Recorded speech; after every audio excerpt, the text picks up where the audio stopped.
A dark, sinister mystery in a world beset by hunger and plague that may not even be real? A band of penitent souls with no possibility of redemption facing the demons that brought upon their demise? The best of two worlds coming together in a single title? What's not to like about Darkest Dungeon 2? Well, as it turns out, a few things apparently. And I am here to tell you all about those, and about the things that I did like, which, spoiler alert, are many. Welcome to YOE Entertainment, and welcome to our first edition of YOE Gamer Recommend and Reviews. My name is Alex, and as you know, it is my duty, my mission, my purpose in life to help you decide whether that game that you have been thumping for so long is indeed the right game for you or not. And today we have Darkest Dungeon 2, an RPG with the soul of a card battler. And when it comes to those, I really have no idea which system of categories I should be using. So I'll stick to my guns for now. This should be fun, so let's get to it. Character creation and character progression. You don't create your characters in Darkest Dungeon 2. You have a series of heroes, and I use the term very loosely here. And each of them has his or her own class. In the original Darkest Dungeon, you had a pool of heroes from which you could build a party of 4 that you would later send to their doom. And new heroes would periodically become available for you to recruit. At some point in the game, you could have several occultists, hellions, highwaymen, etc., and each of them would have its own array of talents. But you could also upgrade some facilities in your town, like the smithy and the guild hall, and you could use these facilities in turn to further upgrade your character's talents and their gear. And there were several tiers of upgrades for each talent. And of course, the deeper you got into a character's talent tree, the more you upgraded its equipped gear, the more valuable it became. And this amounted not only to an interesting character progression system, but it also made you think carefully about which characters to send to which dungeon, because you really wanted to protect those whom you put the most effort into, but also, those were the only ones who had any realistic chance of conquering the more dangerous dungeons. And this aspect of the game is completely gone in Darkest Dungeon 2. You only have one character per class, you don't upgrade your character's gear, and you only upgrade each skill only once. But I think this new simplified approach works very well for Darkest Dungeon 2's gameplay cycle. Rather than a series of dungeons that you can send your party to harvest resources, to slowly build up your stronghold, to in turn slowly upgrade your characters, Darkest Dungeon 2 follows the roguelike model. There are runs, and these runs work just like your typical runs in games like Slay the Spire. And just like in Slay the Spire, there are maps with randomized combat encounters, events, and locations. Amongst the locations that pop up on your map, you have hero shrines. At these hero shrines, you may choose one of your party members to have a new chapter of his or her background story revealed, along with a new skill. Every skill you unlock this way becomes immediately available for the current run, and it may also be selected at the start of every new run from then on out.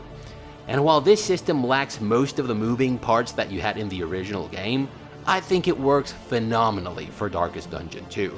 Each character can only have 5 active skills at any given time, which means that you are going to have to choose which ones you want to have for every run. And this decision process is not unlike building a deck in a game like Magic the Gathering or Gwent. In these games, you first have to decide your deck's overarching purpose and philosophy. Are you going to go for a control deck, maybe a combo or a direct damage deck? Once you've answered these questions, you can choose the cards that best serve your deck's purpose. And it's the same with Darkest Dungeon 2. You'd do well to decide what your party's general approach to the game is going to be. Do you want to go for a party that specializes in blight-based damage over time? Well, then the Flagellant, the Grave Robber, and the Plague Doctor all have interesting skills that not only do blight damage, but also synergize tremendously well with their companions' skills, further elevating their efficiency. And maybe you can complete this party with a 4th character who can add that little something that's missing, or to make the most out of your other companion skills. But each of these characters I just mentioned may also be useful in other builds, playing a different role in the party and using different skills. Now, I am capable of telling you this now because I have a few dozen hours under my belt with this game. But these things I tell you about the party build aspect of the game weren't always obvious to me. When I first started playing Darkest Dungeon 2, I was just happy to see that my knowledge and experience with other RPGs and card battlers, along with a little bit of beginner's luck, was enough to carry me over the finish line with the game's first confession. But I got knocked on my ass almost immediately after that, when I embarked upon the adventure to take on the second confession. And I stayed on my ass until I was struck with the revelation that you need to have an overarching strategy, a party build if you will. And that's when I started thinking of strategies, cross-class skill synergies, and so on and so forth. And it worked, for a time, but I was eventually knocked on my ass again, until I started taking into account the different archetypes the game has to offer. Yes, this is another layer of character progression that you have in Darkest Dungeon 2. Over the course of the runs, you earn candles. These candles work like a roguelike currency with which you can purchase upgrades for your characters, and each character has its own roadmap of upgrades, and those include permanent upgrades and archetypes. And I really like how the archetypes are designed in this game, because they offer tremendous advantages, but they also come with equally tremendous trade-offs. And this is brilliant because you are meant to choose each character's archetype according to the role you wanted to play in the party. Take the Alchemist archetype for the Plague Doctor, for example. This archetype gives you plus 33 Blight Resistance Piercing, and it gives you plus 10 critical chance with your Blight skills. But it also gives you minus 20 maximum health. But if you are going for a Blight-based damage over time build, you are going to find this trade-off more than acceptable, or at least you should.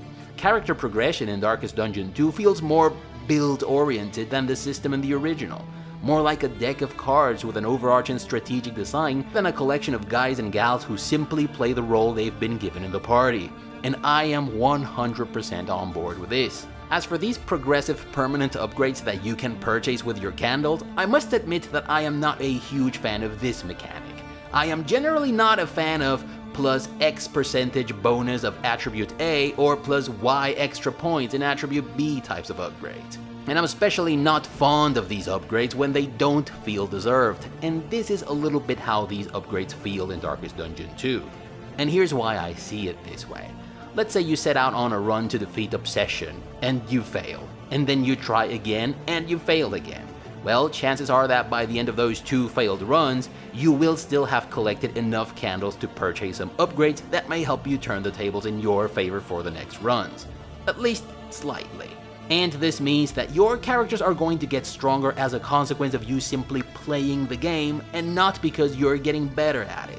Sure, getting better at the game helps you get farther in each run, and that in turn helps you collect more candles faster.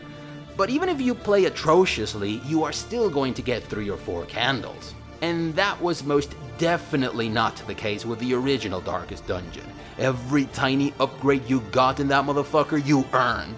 And yes, Darkest Dungeon 2 is more of a roguelite, I get it, but compare it to Slay the Spire, which has a similar gameplay cycle. In Slay the Spire, you can totally take all the credit for every bit of progress you achieve. Because you unlock cards, yes, but this only means that they can randomly appear during your next run. It's not a permanent upgrade on your character.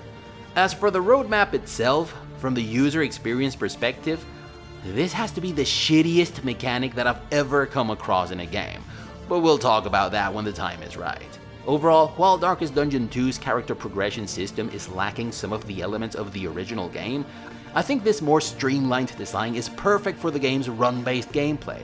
I've been playing some other games that have very similar gameplay cycles, and I wish I could write to the devs and say, dudes, do yourselves a favor, play Darkest Dungeon 2, and go back to the drawing board. Oh wait, I can actually do that. Gameplay. The tip of the iceberg of Darkest Dungeon 2's gameplay mix consists of combat. And you know how this goes. Turn-based combat encounters, bunch of guys on the left against bunch of guys on the right. And the skills that your characters can use depend on the spot they and their targets occupy on their respective sides of the battlefield.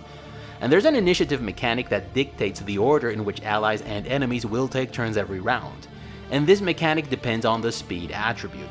There aren't any environmental variables, there's no topography or architecture to consider, and therefore battlefield tactics aren't a thing in this game. There are no vantage points, there is no overwatch, there are no attacks of opportunity, there is no engaging characters individually or flanking or choke points or kiting tactics whatsoever. Simple enough, right? Wrong.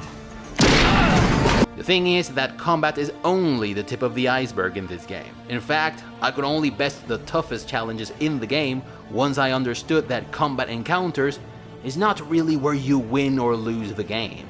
In fact, the name of the game here is resource and risk management, and this concept is crucial to every aspect of the game other than combat. Do it competently, and there's a high chance you will succeed. Do it not, and it'll be back to square one with you. The gameplay cycle in Darkest Dungeon 2 is very different from its predecessor. In Darkest Dungeon 2, you embark upon the adventure to defeat the demons that brought upon your demise, so to speak. You choose your heroes, their skills and archetypes, and then you have them hop aboard a stagecoach that will travel perilous roads through very creepy and very dangerous locations. You navigate these locations by using a map, not unlike the one you have in Slay the Spire.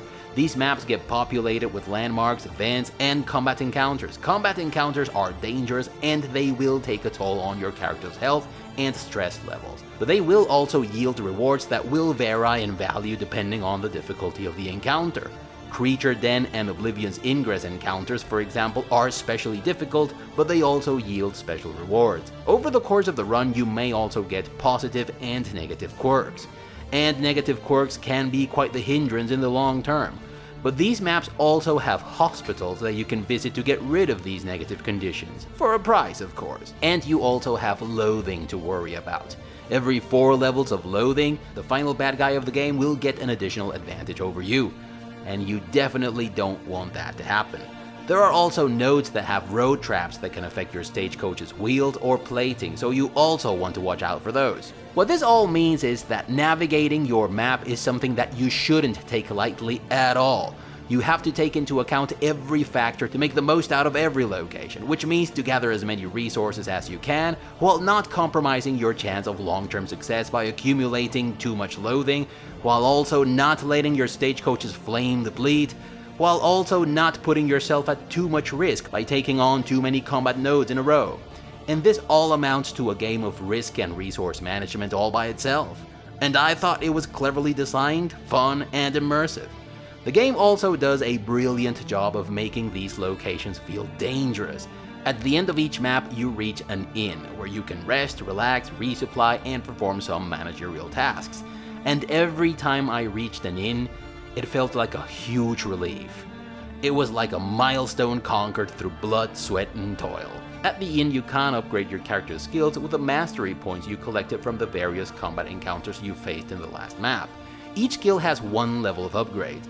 You can also purchase inn items to patch up your heroes or to give them additional bonuses, and you can also purchase upgrades for your stagecoach. This is interesting because your stagecoach can be upgraded in different ways. You can have it generate bottles of whiskey after every location, or you can install a contraption that increases the amount of health your characters recover while they're traveling, or the chance of them getting the resolute outcome when their stress level hits a maximum level. You can also equip gear on your characters. You have combat items and trinkets. Combat items are consumables, and some of them can be used as emergency items or to get your party through tight spots, or to do the one little thing that your current party cannot do with their skills. Trinkets work like amulets or rings in other games, and they give you all sorts of bonuses. The rarer the trinket, the more powerful the bonus. And if I'm honest with you, some of the rarest trinkets in the game can be OP to the point of being game-breaking. But most of them come with very drastic trade-offs. So much so, in fact, that many times I decided not to equip any trinket because the trade-off was just too damn high. Before you exit the inn, you must also decide which route to take for the next stage. And that usually entails choosing one of 2 different locations out of the 5 locations there are in the game. And that too is a very weighty decision, because each route has different rewards, but they also pose different challenges. I found out the hard way that some party builds were exceptionally efficient in some locations, but utterly useless in others. So before you set out to brave the next location, there is one final thing to do. And that is to subject yourself to the game of chance of your character's personal relationships. And this is exceptionally important. Your characters can develop amorous, respectful, or hopeful relationships, all of which are positive relationships, but they can also become resentful, envious, or even hateful towards each other. And this has a major impact. It can end up completely destroying your game plan and thus your chances of success. Or it can make your life easier for the next map. And the easier you make things for yourself, the more options you have and the more mistakes you can afford to make. and I have to admit that I hated this mechanic with a passion at some point, and maybe you will too at first. But when you understand its purpose and how to mitigate its impact, or better yet, make it play in your favor, you will feel really good about yourself and your talents to play the game. When two of your party members develop a negative relationship, the game chooses one skill from each character and applies a debuff to it that triggers every time the skill is used, and it affects the other character. So if, say, Paracelsus and Boudica develop a suspicious relationship, the game will apply a taunt debuff on Boudica's breakthrough skill that will affect Paracelsus every time it's used, and the same debuff on Paracelsus' incision skill that will apply to Boudica every time it's used. And that wouldn't be so bad, it would be manageable even, if it weren't for the fact that the game makes its arbitrarily selected skills mandatory. And that means that there is a chance that the game will substitute a skill that is the bread and butter of your tactical design for a skill that is not only cursed, but also completely useless for your game plan. I hated this mechanic and I was ready to shit on it in my review, but then I was struck with a revelation. See, unlike other games that have a similar gameplay cycle, in Darkest Dungeon 2 you can choose your party members, their archetypes, and even the skills you want them to have for the run. And further along, you will be able to choose your route, which will allow you to avoid locations that are particularly difficult for your party. So it only follows that you will eventually figure out a way to outplay every challenge in the game easily, which is something that you cannot do in Slay the Spire, because no matter how good you get at the game, you still have to deal with the fact that your arsenal of skills is random. So Darkest Dungeon 2's way to prevent you from consistently outplaying the game's challenges is to hit you with randomized hindrances that require you to go into risk management mode, and the most dangerous of them is the relationship system.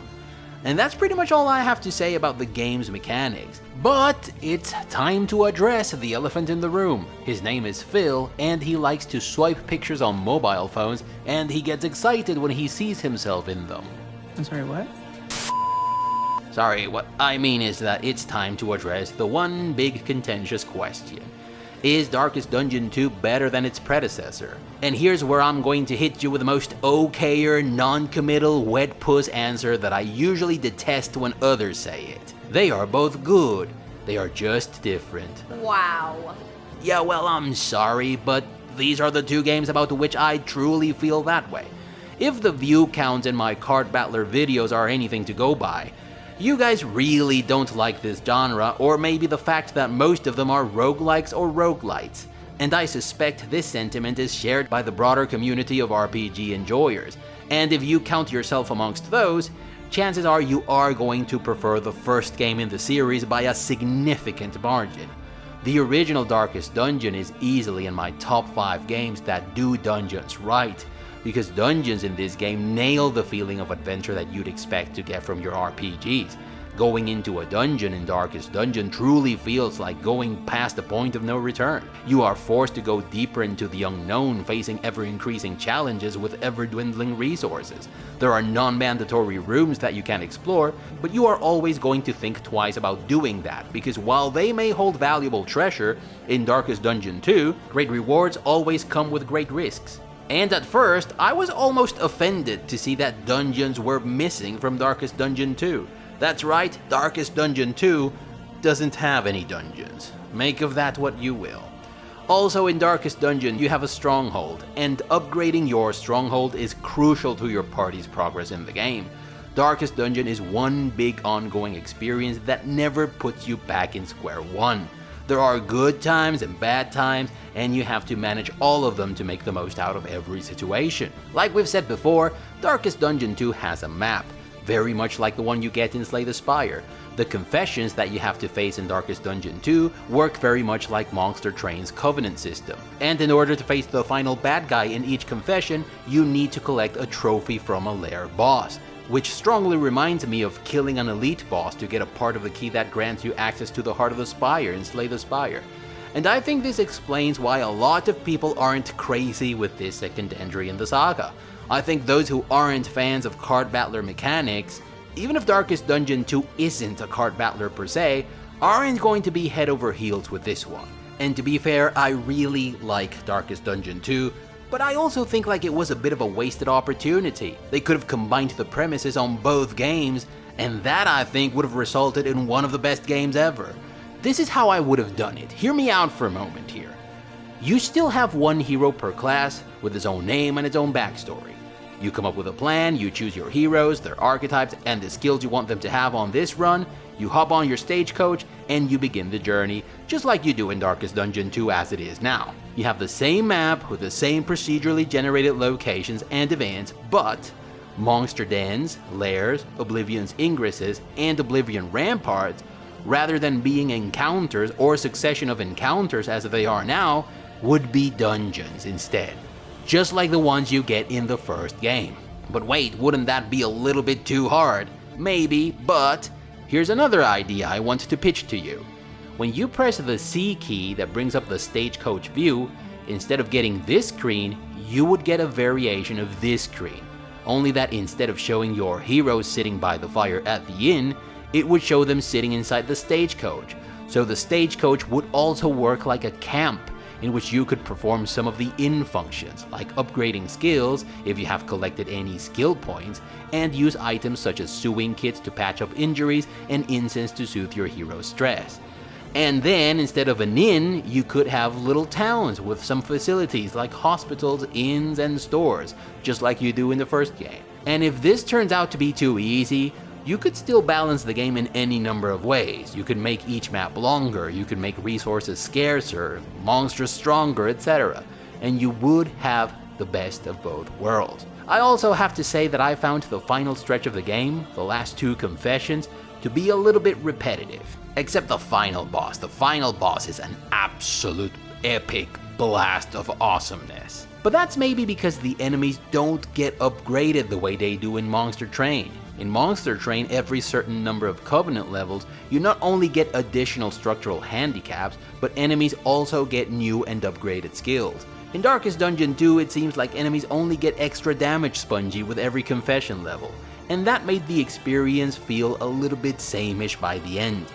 You do have the option to add some handicaps on this screen, but I don't think there are any in-game benefits to that, other than the game getting more difficult. Overall, if you liked the dark, sinister tone of the original game and its artistic vision, as well as its combat dynamics, and you find the particular blend of mechanics that I have described to be intriguing, or even just acceptable, then I think you are going to have a blast with this one. I sure as hell know I did. Story and lore. Some games have stories that are flooding with subtext and metaphor that go well beyond the plot. Some others feature exciting and well-paced stories that are unpretentious and aspire only to be thoroughly entertaining. And some others turn the very concept of storytelling on its ear. Darkest Dungeon sits somewhere in between all these approaches, but it heavily leans into the mystery aspect of the story to make the most out of the game's roguelite design. Other comparable examples are Hades and Tainted Grail Conquest. And as different as these games are, the narrative in both of these games revolves around a very simple premise. The main character wants to leave the place where he's being held captive, and he has a powerful motivation to pursue his goal and clearly defined obstacles.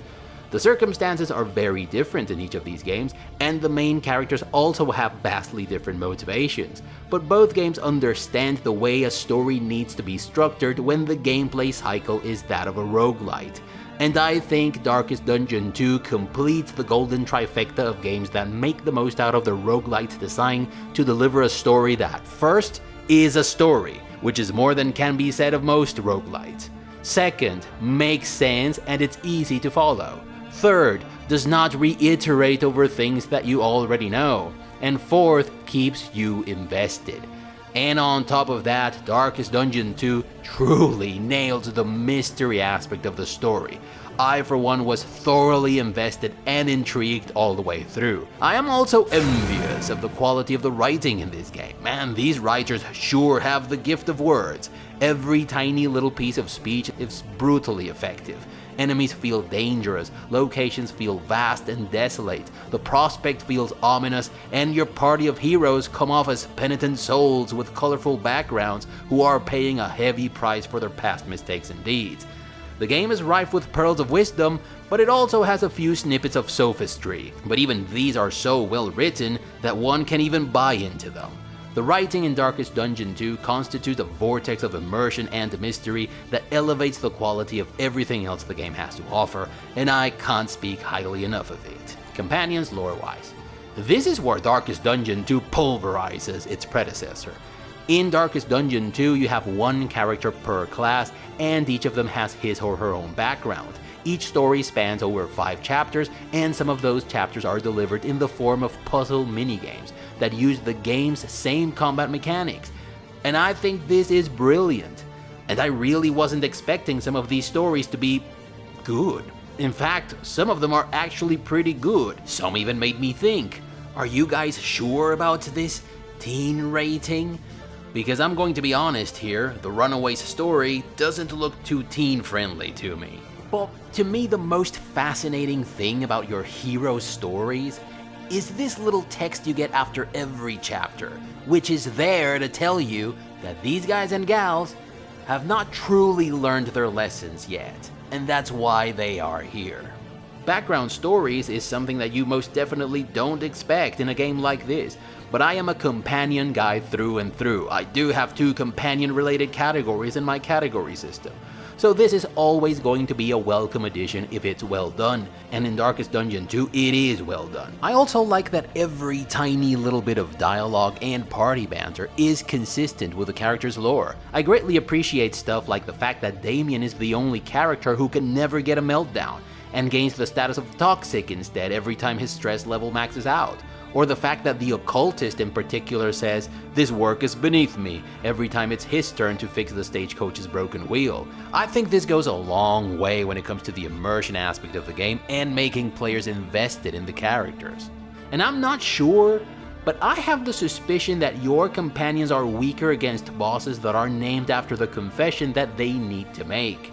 I'm pretty sure that the Man-at-Arms and the Plague Doctor, for example, have a harder time against ambition because that's one of the things that they're guilty of. And I would love if anyone could confirm or deny this or give more info in the comment section. Regardless of whether or not that's true, character background stories and the way they get progressively revealed is one of my favorite features in Darkest Dungeon 2.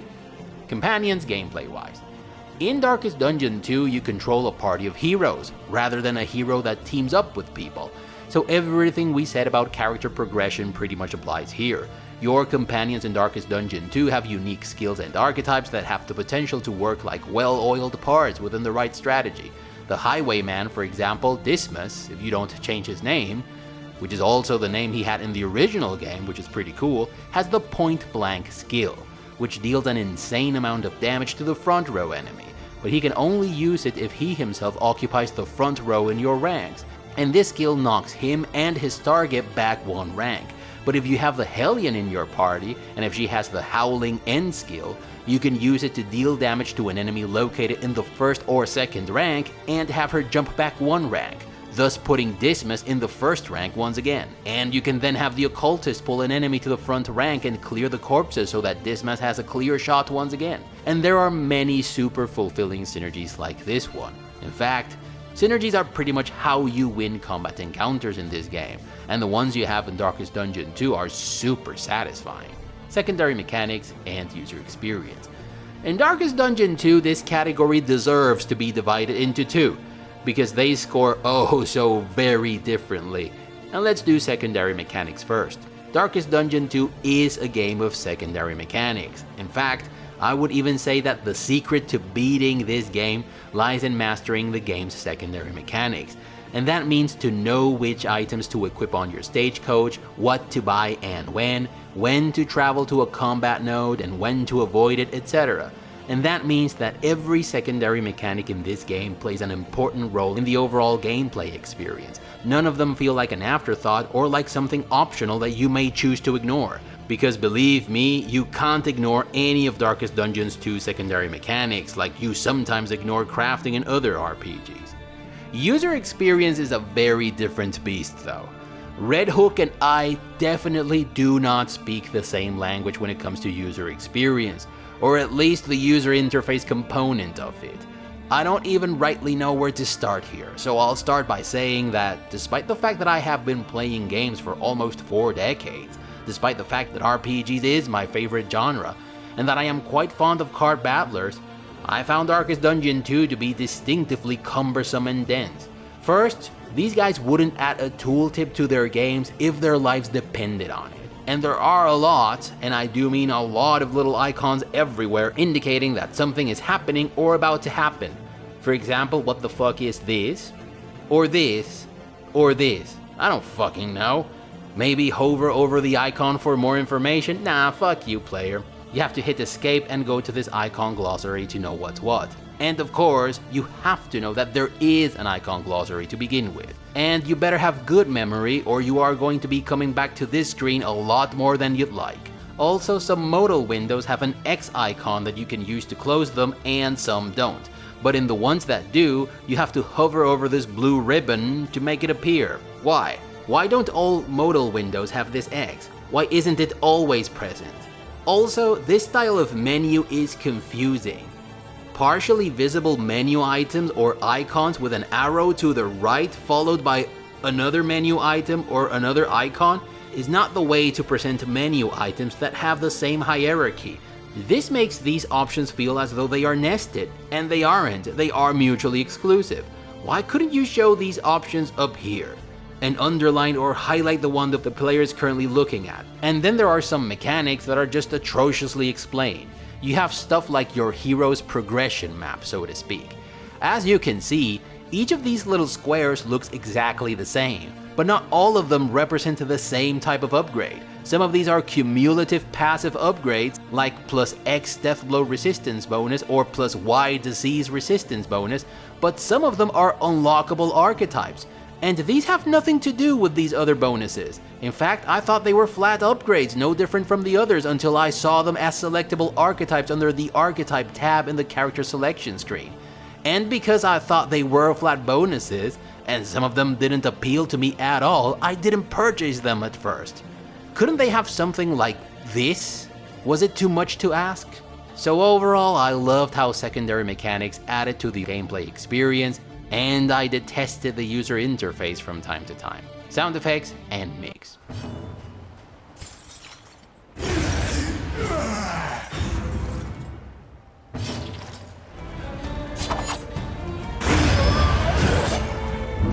He instantly ejaculated.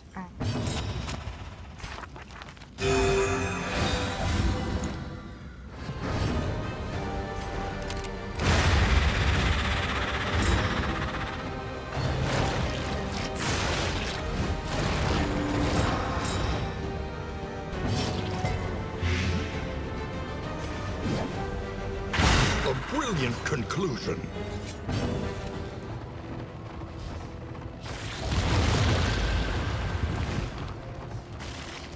Sound effects are amazing. And so is the mix. Every action packs a punch, from regular attacks to riposte to death blows, and they also work in beautiful, violent tandem with the animations. And it's not only combat sounds that are awesome. The world of Darkest Dungeon feels dangerous and ominous, and it's in no small part thanks to the game's exquisite sonic landscape. You have this typical sound coming from somewhere far beyond that sounds like it's heralding the advent of an impossibly evil entity. You have the sound of Lovecraftian tentacles coming out of nowhere to crush your stagecoach. You have the sound of in-items applied to your party members. It's incredibly detailed and immersive. I still think the sound design in Circus Electrique trounces this one, but it's still pretty impressive in its own right. Voice acting. Chapter 5.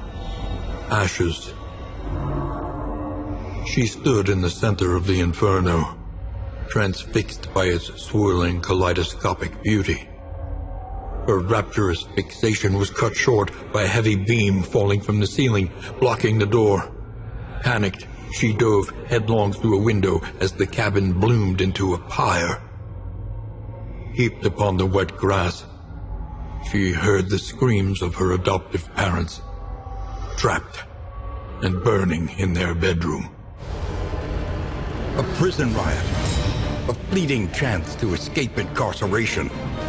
Primeval, water-worn monoliths were flung up from the ocean floor by some unaccountable tectonic action. One guy does all the heavy lifting here. In fact, he does all the lifting there is to be done in this game. and I think he kills it. He knocks that shit out of the park, just like he did in the original game. The guy's name's Wayne June, and he played the narrator in the original Darkest Dungeon and Old Asmongold. The academic in Darkest Dungeon 2. And his delivery is always on point. And the impression that I got all the way through was that not only did he 100% understand who his character was and what the dramatic intention behind every passage was supposed to be, but he was also having a blast with his performance. And this is always nice to hear. The academic is an unreliable narrator, and the man is on top of it with every line. Great stuff on the voice acting department. Music.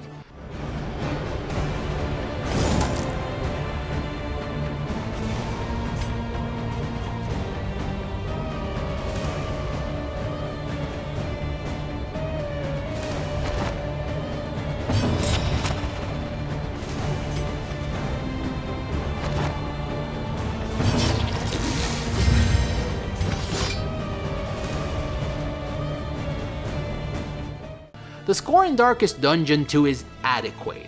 Its tone and theme consistent, and it's even aware of the dramatic intention of every passage. But I felt like they played it a little bit safe. Nothing felt out of the ordinary, no track felt like it had an underlying subtext hidden away within an obscure arrangement. It was just okay. Good even, I'd say. Just nothing I'd be writing about in my memoirs. Graphics. So commenter DNA Seb had this to say about the graphics in Darkest Dungeon 2. I don't agree with Darkest Dungeon 2. Looking at it, it just doesn't look good. Darkest Dungeon 1 looked good from the start.